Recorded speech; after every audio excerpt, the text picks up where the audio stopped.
तो ऑस्ट्रेलिया के अंदर बहुत ही दुखद और चौंका देने वाला इंसिडेंट रिसेंटली हुआ है। बेसिकली दो आतंकवादी ऑस्ट्रेलिया के अंदर एक बहुत फेमस बीच है बॉम्बडी बीच, जहां पर टूरिस्ट लोग आते जाते हैं और इसको बहुत सेफ लोकेशन माना जाता है। वहां पर आए और उसके बाद में खुले में इन्होंने गन से फायरिंग करना शुरू करी। बाद में इंटेलिजेंस और जो इन्वेस्टिगेशन हुई उसके अंदर पता लगा कि बेसिकली इनका एक बॉम्ब ब्लास्ट का भी प्लान था, क्योंकि वहां पर आईडी भी बरामद हुआ। और बाद में ये चीज़ आइडेंटिफाई हुई कि जो ये टेररिस्ट अटैक किया गया उसके अंदर एक आदमी पाकिस्तानी नेशनल है।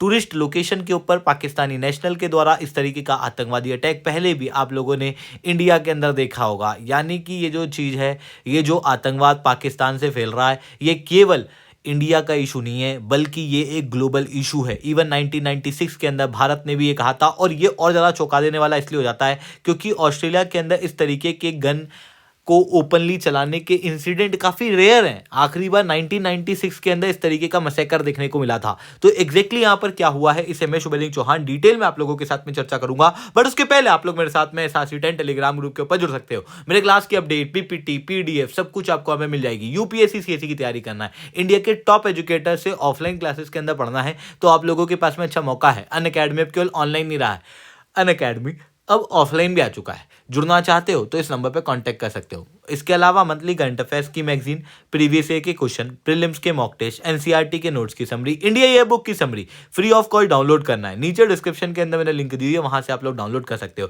चलिए दोस्तों, समझने का प्रयास करते हैं यहाँ पे क्या हुआ है। न्यू साउथ वेल्स आपको ऑस्ट्रेलिया के अंदर प्रोविंस देखने को मिलेगी, जहां पर आपका सिडनी आया हुआ है। और सिडनी के अंदर एक बहुत ही फेमस बीच है बॉन्डी बीच, जहां पर भारी मात्रा में टूरिस्ट विजिट करते हैं। और खास रूप से जाना जाता है इस रीजन की सिक्योरिटी के लिए। काफी ज्यादा secured one of the beach है, जहां पर कभी भी इस तरीके के इंसिडेंट होते हुए दिखाई दिए नहीं है। बट अभी संडे को लगभग 14 दिसंबर के दिन एक ज्यूज इंसिडेंट, एक ज्यूज फेस्टिवल मनाया जा रहा था, हनुका सेलिब्रेशन जिसको कहा जाता है।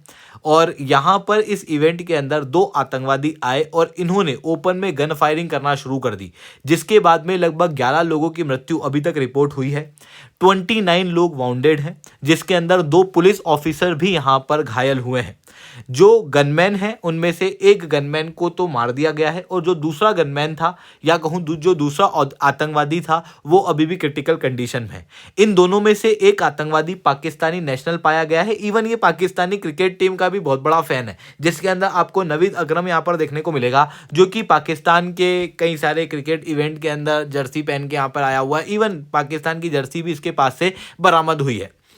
और ये जो अटैक हुआ, बेसिकली अगर आप वेस्ट में देखोगे तो कई बार इस तरीके के गनमैन के अटैक देखने को मिलते हैं। हालांकि ऑस्ट्रेलिया के अंदर इस तरीके के गनमैन के ओपन फायरिंग के अटैक काफ़ी कॉमन है नहीं, बहुत ही रेयर इंसिडेंट है। आखिरी बार 1996 के अंदर हुआ था। बट अभी ये जो इंसिडेंट हुआ ना, इसको प्रॉपरली एक आतंकवादी अटैक कहा जा रहा है, क्योंकि इस अटैक के अंदर ज्यूज लोगों को टारगेट किया गया। यानी कि टारगेटेड रिलीजियस इवेंट में टारगेटेड कम्युनिटी को यहाँ पर अटैक करने की कोशिश की, और जिस प्रकार के हथियार यहाँ पर यूज़ किए गए उसके बाद में क्लियरली इसको एक आतंकवादी अटैक कहा जा रहा है। और इस बात को ऑलरेडी ऑफिशियल स्टेटमेंट के अंदर NSW जो पुलिस कमिश्नर हैं उनके द्वारा कहा गया कि ये जो अटैक है ये एक आतंकवादी अटैक है, जो कि खास रूप से ज्यूज कम्युनिटी के खिलाफ यहाँ पर किया गया है, जो कि यहाँ पर आप क्लियरली देख सकते हो। हालांकि जो आई विटनेस है उसने भी ये कहा कि 5 मिनट तक बहुत तेज गन फायरिंग हुई, और उन गन फायरिंग को होते ही जो लोग हैं वो बाकायदा यहाँ से बहुत तेजी से भागने लगे। जो चीज़ उनके हाथ में थी वो लेके भागने लगे। चारों तरफ खून था। लगभग 10 लोग जो हैं वो मरे हुए ग्राउंड के ऊपर पड़े हुए थे, और 2 शूटर ब्लैक के अंदर विद सेमी ऑटोमेटिक गन लोगों के ऊपर फायर कर रहे थे। तो इस तरीके का इंसिडेंट लगभग यहाँ पर देखने को मिला है, जिसके बाद इमरजेंसी रिस्पांस यहाँ पर ऑफिशियल्स के द्वारा ऑस्ट्रेलिया के अंदर दिया गया है। लगभग 6:45 पर कैंपाबेल परेड को इमरजेंसी कॉल जो है वो रिसीव हुआ, जिसके बाद में मैसिव इमरजेंसी ऑपरेशन जो है वो यहाँ पर कंडक्ट किए गए हैं, और साथ में लोगों को जो विक्टिम्स हैं उनको तेजी से हॉस्पिटल ले जाया जा रहा है। अभी तक जिस समय पे मैं वीडियो बना रहा हूँ तब तक 12 लोगों की डेथ हो चुकी है, और ये जो डाटा है वो हो सकता है चेंज हो जाए, और ज़्यादा नंबर ऑफ डेथ यहाँ पर बढ़ सकती है। हालांकि मैं भगवान से यही प्रे करूँगा कि और डेथ टोल ना बढ़े। बट यहाँ पर क्लियरली अथॉरिटी के द्वारा कहा जा रहा है कि जो डेथ टोल है वो अभी भी फ्लूइड है। फिर उसके बाद जब इन्वेस्टिगेशन हुई तो इन्वेस्टिगेशन के अंदर कई सारे सस्पिशियस आइटम और इवन आईईडी भी बरामद हुआ, जिसके बाद में एक बड़ा कार के अंदर अटैक होने का भी संभावना यहाँ पर देखने को मिल रही थी। मतलब जिस तरीके से कार ब्लास्ट हम लोगों को दिल्ली के अंदर देखने को मिला, ठीक उस तरीके का भी ब्लास्ट करने का प्लान यहाँ पर था।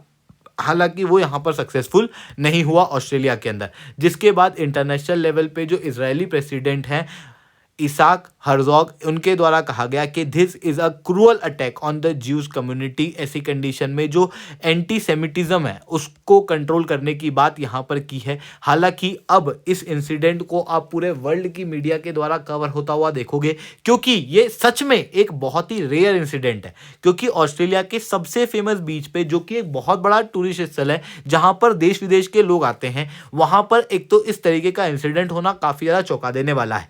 साथ में ऑस्ट्रेलिया के अंदर इस तरीके के इंसिडेंट होते नहीं है। लास्ट टाइम पोर्ट आर्थर मसेकरे देखने को मिला था 1996 में, जिसमें लगभग 35 लोग मारे गए थे।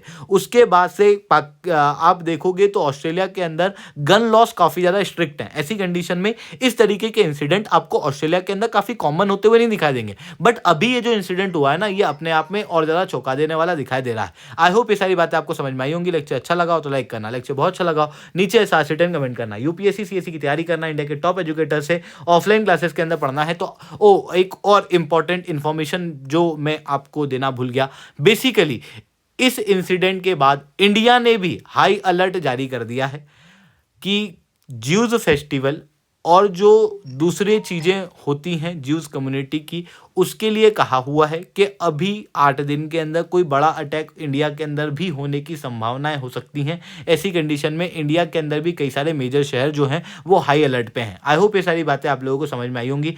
लेक्चर अच्छा लगा हो तो लाइक करना, लेक्चर बहुत अच्छा लगा हो नीचे SR10 कमेंट करना। यूपीएससी सीएससी की तैयारी करना, इंडिया के टॉप एजुकेटर से ऑफलाइन क्लासेस के अंदर पढ़ना है। आप लोगों के पास में अच्छा मौका है। अनअकैडमी अब केवल ऑनलाइन ही रहा है, अनअकैडमी ऑफलाइन भी आ चुका है। जुड़ना चाहते हो तो इस नंबर पर कॉन्टैक्ट कर सकते हो। उसके अलावा मंथली करंट अफेयर्स की मैगजीन, प्रीवियस ईयर के क्वेश्चन, प्रीलिम्स के मॉक टेस्ट, एनसीईआरटी के नोट्स की समरी, इंडिया ईयर बुक की summary free of cost download करना है। नीचे डिस्क्रिप्शन के अंदर मैंने लिंक दी हुई है, वहां से आप लोग डाउनलोड कर सकते हो। ठीक है दोस्तों, आज के लिए that's all from my side. जय हिंद, जय भारत।